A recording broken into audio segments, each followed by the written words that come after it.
J'ai poignardé mon propre fils dans le dos, non pas avec une lame, mais avec un contrat de vente notarié, et j'ai souri en voyant le sang couler de ses rêves brisés. Ma bru, cette vipère aux lèvres peintes en rouge coquelicot, a éclaté de rire devant le notaire, déclarant que mon cadeau de noces valait à peine un sac à main de luxe, ignorant que j'avais empoisonné le puits de leur avenir pour 2 millions d'euros. Et le plus beau? Elle portait déjà mon anneau de fiançailles volé, celui que j'avais arraché des doigts de ma défunte épouse, symbole d'une trahison qui remontait à des décennies.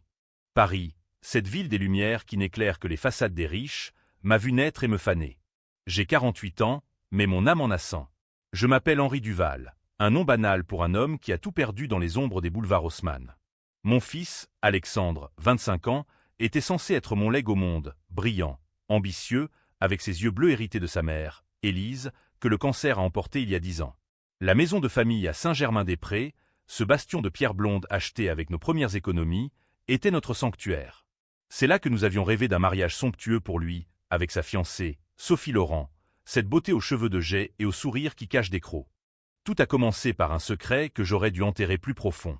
Élise, sur son lit de mort, m'avait murmuré la vérité. Alexandre n'était pas de moi.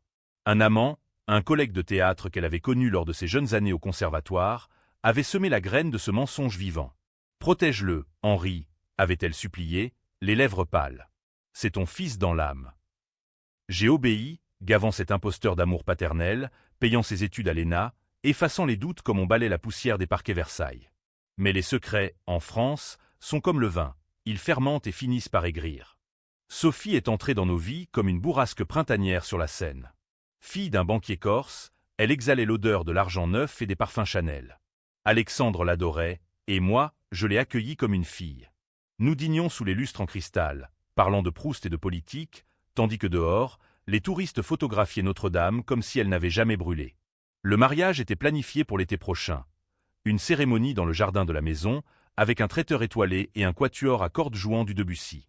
J'avais même hypothéqué une partie de mes actions pour financer le tout. « Père, c'est le plus beau cadeau que tu puisses nous faire », m'avait dit Alexandre, les yeux humides. Mais la trahison a surgi comme un orage d'été sur la Côte d'Azur. Un soir de novembre, alors que les feuilles mortes tourbillonnaient rue de Rivoli, j'ai surpris une conversation dans le salon. Sophie, penchée sur son téléphone, riait avec une amie. « Alex est si naïf. Il croit que la maison est à lui un jour. Mais Henri, ce vieux schnock va crever seul, et on la vendra pour s'offrir un pied-à-terre à Monaco. Et ce mariage, juste pour les photos Instagram. » Alexandre, à ses côtés, n'a pas protesté. Pire, il a ajouté « Papa est un pigeon. Il paie tout sans broncher. Une fois marié, on divorce vite fait, et hop, la moitié pour moi. » Le monde s'est effondré comme la Bastille en 1789. J'ai reculé dans l'ombre du couloir, le cœur cognant comme un tambour de la Révolution. Était-ce cela, mon legs? Un fils bâtard qui me volait sous mon toit, une bru qui me méprisait comme un domestique? J'ai passé la nuit à boire du cognac armoricain, revoyant les années. Les nuits blanches à le bercer, les factures payées en silence, les mensonges avalés pour son bien. Au lever du soleil, une résolution froide s'est cristallisée en moi, plus tranchante qu'une guillotine. La revanche ne serait pas un cri. Elle serait un murmure légal, un coup de stylo sur un acte. Les jours suivants, j'ai feint l'enthousiasme. J'ai une surprise pour votre lune de miel, leur ai-je annoncé au petit déjeuner, les mains tremblantes autour de ma tasse de café serrée. Ils ont applaudi, imaginant un voyage aux Maldives. Mais en secret, j'ai contacté mon notaire, Maître Lefebvre, un homme aux moustaches grisonnantes qui connaissait les recoins obscurs du droit français. Vendez-la, lui ai-je ordonné. À n'importe qui, mais vite. 2 millions, cash. La maison valait le double sur le marché, mais l'urgence primait. L'acheteur? Un promoteur anonyme qui la transformerait en loft pour Bobo. Pourquoi cette maison? C'était plus qu'un bien. C'était le tombeau d'Élise, où ses cendres étaient dispersées dans le jardin sous un rosier grimpant. C'étaient les rires d'Alexandre enfant, les dîners où nous disséquions les scandales politiques comme Balzac disséquait la société. Vendre, c'était éradiquer leur avenir, les laisser nus face à leurs mensonges. Sophie, avec son accent chantant de la Méditerranée, croyait que l'argent coulait comme le Rhône. Alexandre, éduqué à mes frais, pensait que le monde lui devait tout. Ils apprendraient la valeur du vide. Le rendez-vous chez le notaire était fixé pour le 15 décembre, un mardi gris où Paris pleure sous des averses froides. Je les ai invités pour signer les papiers du cadeau de mariage. Leur excitation était palpable. Sophie en fourrure synthétique, Alexandre en costume slim taillé sur mesure. Maître Lefebvre, impassible derrière ses lunettes cerclées d'or, a déroulé l'acte. La propriété 6 au 12, rue des Beaux-Arts, est vendue pour 2 millions d'euros à la société immobilière Azur. Leurs sourires se sont figés. Quoi? C'est la maison? A balbutié Alexandre, blême comme un marbre du Louvre. Sophie a été la première à réagir, sa voix stridente brisant le silence comme un verre de baccarat. Ce cadeau semble si bon marché. 2 millions pour notre mariage? On aurait pu avoir un château en Normandie pour ça. Elle a ri, un rire hystérique, pensant que c'était une blague. Mais mes yeux, rivés aux siens, lui ont révélé la lame. Alexandre s'est tourné vers moi, suppliant « Père, dis que c'est une erreur. » J'ai secoué la tête, signant d'une main ferme. « Non, mon fils. C'est le prix de la vérité. » En sortant, sous la pluie qui fouettait les pavés, j'ai senti une libération amère. Paris, avec ses cafés enfumés et ses amours fugaces, m'avait appris une leçon. La famille est un théâtre où les masques tombent toujours. Mais ce n'était que le premier acte. La revanche ne s'arrête pas à un contrat. Elle s'infiltre, comme le brouillard sur la Loire, dans les veines de ceux qui vous ont trahi. Les semaines qui ont suivi la signature ont été un balai macabre de mensonges et de silence. Alexandre m'a bombardé de messages, passant du courroux à la supplication. « Comment as-tu pu? C'était notre maison. » Sophie, plus rusée, a opté pour l'offensive passive, postant des stories Instagram de robes de mariée dans des châteaux de la Loire, légendés rêves inachevés Paris-Vie. J'ai liké chaque post, un sourire carnassier aux lèvres, sachant que leur château de cartes s'effritait.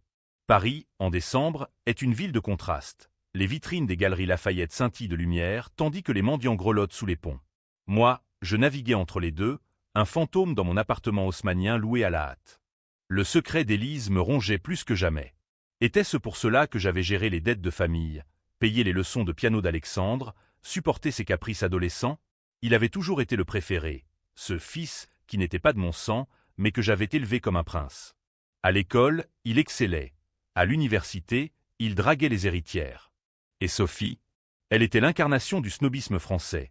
Issue d'une lignée de banquiers qui avaient blanchi de l'argent sous Napoléon, elle collectionnait les stages chez LVMH et les amis influents. Leur couple était un calcul. Lui, l'ambition en herbe, elle, la porte d'entrée dans les cercles fermés du 16e arrondissement. J'ai décidé d'enfoncer le clou. Un soir, je les ai invités à dîner au Procope, le plus ancien café de Paris, où Voltaire et Rousseau avaient comploté. Pour enterrer la hache de guerre, ai-je dit au téléphone, la voix mielleuse. Ils ont accepté, affamés de réconciliation ou de ma fortune restante. Assis sous les portraits jaunis, autour d'une table chargée d'escargots et de coq au vin, Alexandre a craqué le premier. « Père, pourquoi? La maison. C'était pour nous. » Sophie, sirotant son chardonnay, a ajouté d'un ton doucereux. « On peut racheter, non?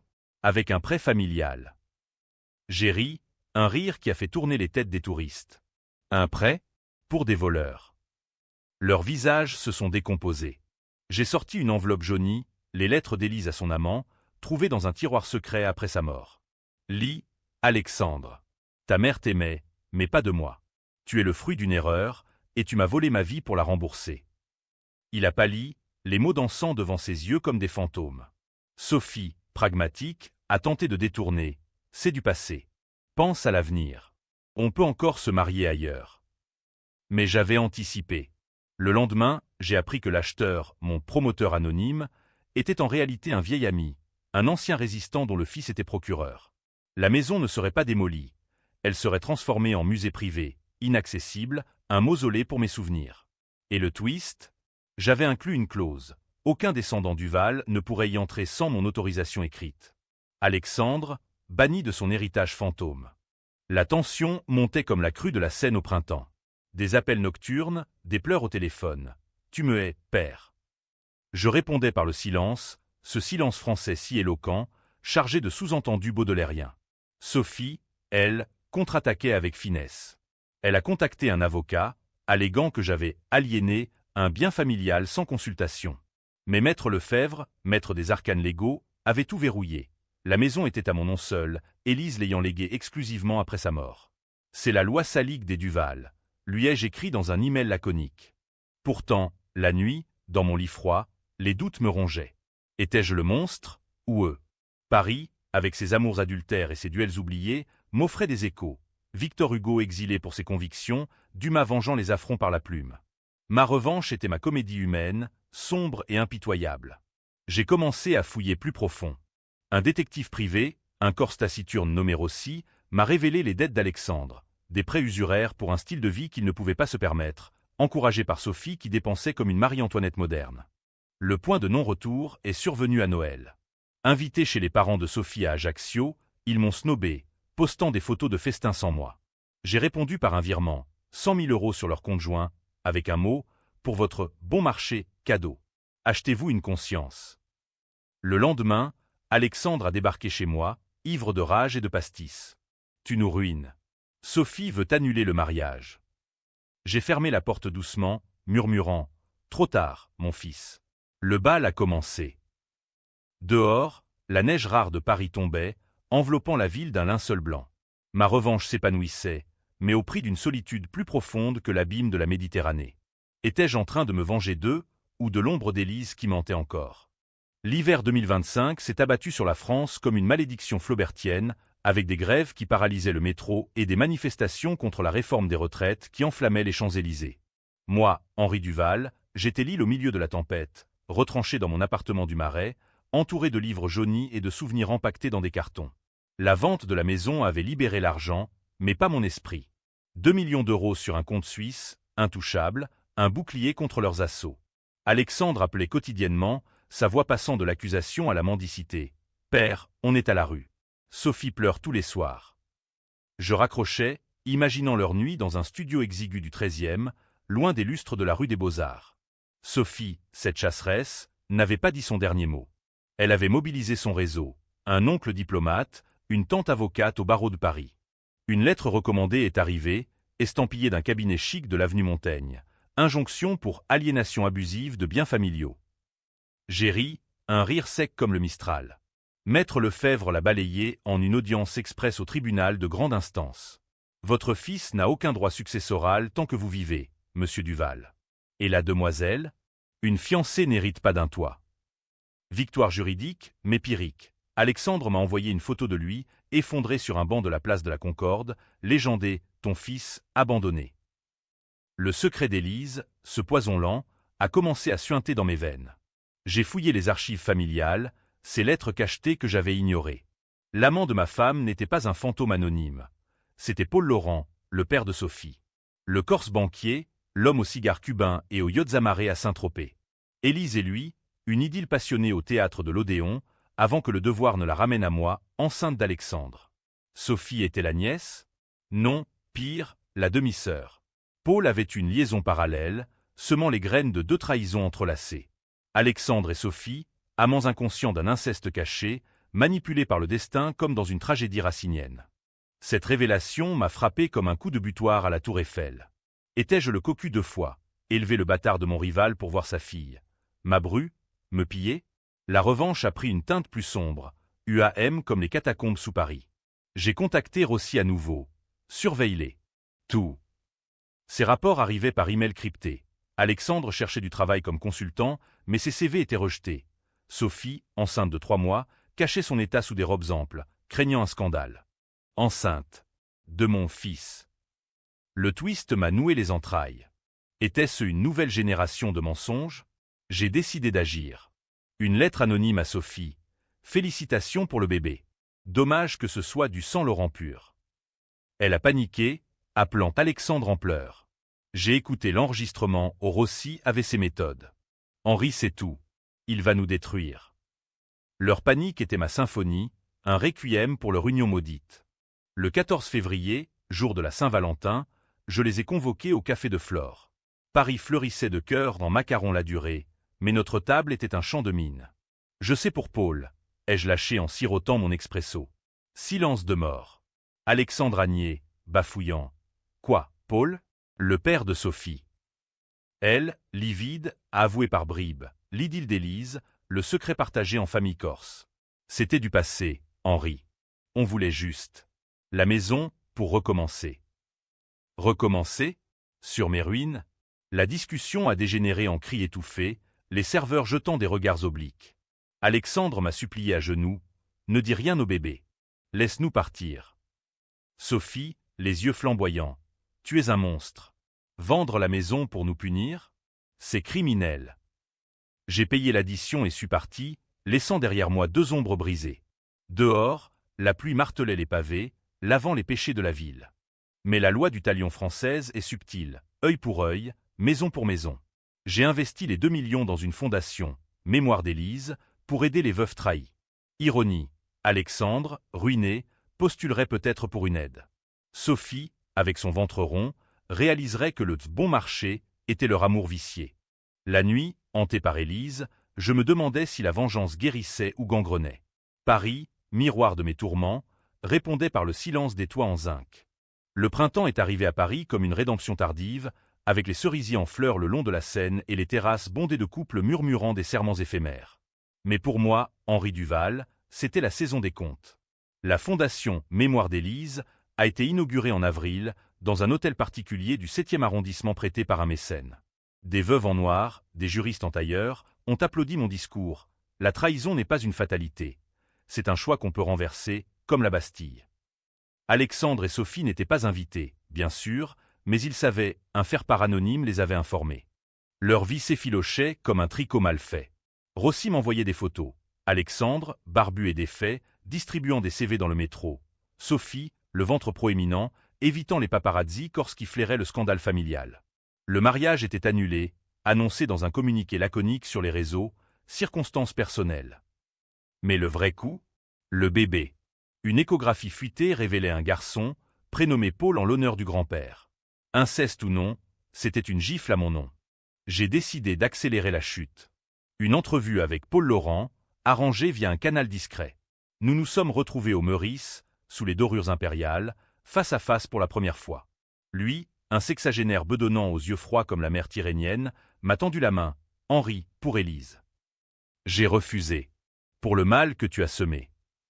Hilary, commandant du champagne Dom Pérignon. La vie est un opéra, mon vieux. Élise choisissait la passion. Toi, la sécurité. Alexandre est ton fils par le cœur. Mais le cœur saigne. J'ai posé les photos. Sophie enceinte, Alexandre ruiné. Ton legs, Paul. Il se dévore pour ton ombre. I problemi, realisant l'inceste latent. Je ne savais pas. Sophie aima. Sa voix s'est brisée. En sortant, il m'a glissé un chèque, 5 millions, pour réparer. J'ai déchiré le papier sous ses yeux. Garde ton argent souillé. La mienne est propre, gagnée à la sueur d'un cocu. De retour au Marais, les doutes m'assaillaient. Étais-je le justicier ou le bourreau? La France, terre de lumière et de terreur, m'offrait des modèles ambigus. Robespierre, guillotinant pour la vertu. Ma revanche divisait déjà. Un cousin éloigné m'a écrit « Tu as raison, il mérite le purgatoire ». Une voisine, pauvre Alexandre, élevé si mal. Les avis divergeaient, comme dans un salon de l'Ancien Régime. Le climax s'est noué en mai, lors d'une réconciliation forcée. Sophie, désespérée, a accouché prématurément d'un petit Paul, fragile comme un poussin. À l'hôpital Necker, elle m'a appelé « Viens, Henri », pour le bébé. J'y suis allé, masqué par la pandémie persistante, entrant dans la chambre blanche comme un tombeau. Alexandre, épuisé, tenait l'enfant. Sophie, pâle sous son maquillage, me fixait d'un œil implorant. « Regarde-le. Il a tes yeux. » Mensonge ou mirage? Le nourrisson, minuscule, pleurait faiblement. J'ai tendu la main, touchant sa peau chaude. Un instant, Élise m'est apparue, spectrale. Puis, la rage est revenue. Il a les yeux de Paul, ai-je murmuré. Le silence a explosé. Alexandre a hurlé, espèce de salaud. Tu détruis tout. Sophie, en larmes, prend la maison en échange. Laisse-nous vivre. J'ai refusé. Au lieu de ça, j'ai révélé le secret complet. L'inceste, les lettres, la trahison en chaîne. La chambre est devenue un théâtre d'ombre, cris étouffés par les murs capitonnés. Infirmières accourant, gendarmes alertés pour troubles familiaux. En sortant, sous le ciel azur de Paris, j'ai senti le poids. J'avais gagné la bataille, mais perdu l'âme. Pourtant, la tension culminait. Paul Laurent, fou de remords, a coupé les vivres à Sophie. Alexandre, viré de son stage pour instabilité, a sombré dans l'alcool, hantant les bars de Pigalle. Ma fondation prospérait, aidant d'autres victimes, mais chaque don rappelait ma solitude. Étais-je un héros controversé ou un père monstrueux? Les forums en ligne, ces amphithéâtres modernes, débattaient Henri a raison, la trahison mérite l'exil. Non, c'est de la cruauté sadique. La nuit du 30 mai, une tempête a éclaté, foudre illuminant la tour Eiffel comme un éclair de jugement. J'ai reçu un appel, Alexandre, en overdose dans un squat du 18e. Hôpital, tuyau, bip monotone. Sophie, à son chevet, m'a craché, c'est ta faute. Pour la première fois, j'ai hésité. La revanche, ce vin capiteux, tourné au vinaigre. L'été 2025 a enveloppé Paris d'une chaleur moite, comme un linceul trop serré, tandis que la France entière suffoquait sous les canicules et les incendies en Gironde. Alexandre a survécu à son overdose, à peine, les reins touchés, condamné à une dialyse hebdomadaire dans une clinique anonyme de banlieue. Sophie, avec le petit Paul dans les bras, a fui vers la Corse, chez un oncle protecteur, laissant derrière elle une traînée de factures impayées. Moi, Henri Duval, je restais au centre du vortex, un cyclone de remords et de triomphes amers. La maison de Saint-Germain, rebaptisée Villa Élise, ouvrait ses portes au public. Visite guidée pour veuves, exposition sur la résilience féminine. Ironie suprême, Alexandre, dialysé, ne pouvait même pas y entrer. Les mois suivants ont été un purgatoire lent. Paul Laurent m'a relancé, proposant une trêve. « Reviens à la raison, Henri. Donne-leur de l'argent. » J'ai refusé, mais le doute s'insinuait comme le parfum de jasmin dans les jardins du Luxembourg. Étais-je allé trop loin? La presse People, ses vautours, avait flairé l'affaire, le milliardaire vengeur de Paris, père contre fils dans un drame incestueux. Les titres sensationnels divisaient l'opinion. Certains me voyaient comme un justicier zolaïen, d'autres comme un Caligula domestique. Un automne pluvieux m'a ramené à la confrontation finale. Sophie est revenue, seule, le bébé confié à une nounou. Rendez-vous au Pont des Arts, où les cadenas d'amour rouillent sous les pluies. Henri, écoute-moi, a-t-elle plaidé, sa beauté fanée par l'épuisement. Alexandre est en dépression. Il parle de suicide. Le petit. Il a besoin d'un grand-père. Ses yeux de Laurent, me transperçaient. J'ai sorti un dossier, les preuves de leur complot, les dettes, les mensonges. Pourquoi devrais-je pardonner? Vous m'avez volé ma vie. Elle a craqué, avouant tout, l'amour pour Alexandre était sincère au début, mais corrompu par l'ambition. Paul nous a élevés dans le vice. Mais toi, tu es le seul père qu'Alex ait connu. Un sanglot, puis, reprends la maison. On s'exile. Laisse-nous le petit. Le twist est survenu comme un coup de théâtre hugolien. Le test ADN, commandé en secret par Rossi, révélait la vérité ultime. Alexandre n'était pas de Paul. Un mensonge d'Élise, pour me tester, pour me garder. J'étais le père biologique. Toute ma rage, construite sur un château de sable. Sophie, sentant mon effondrement, a murmuré « Élise t'aimait. Elle voulait que tu protèges Alex, quoi qu'il arrive. » Le monde a basculé. Étais-je le traître? Maintenant, j'ai visité Alexandre à la clinique, son corps frêle branché aux machines. « Père !» a-t-il murmuré. J'ai pleuré, pour la première fois depuis Élise. « Mon fils, pardonne-moi. » Il a hoché la tête, faiblement. Sophie est restée en retrait, un fantôme de rancune. La fin, pas de happy end hollywoodien, mais une trêve française, ambiguë comme un vers de Baudelaire. J'ai racheté la maison pour un euro symbolique, la restituant à la fondation, ouverte à tous, y compris à eux. Alexandre s'est rétabli, trouvant un job modeste comme enseignant. Sophie, mère résignée, a divorcé de son ambition. Le petit Paul m'appelle « papy », ignorant les ombres. Mais la nuit, seul dans le jardin de la Villa Élise, sous les étoiles indifférentes, je me demande, la vengeance guerrielle? Elle a divisé, certes, amis perdus, famille fracturée, mais elle a révélé. Paris, éternel, continue son bal masqué. Et moi, Henri Duval, je danse encore, les pieds ensanglantés, mais le cœur allégé. Ou pas. Le lecteur choisira son camp, héros ou vilain. La vie, comme la France, n'offre pas de réponse nette. Fin.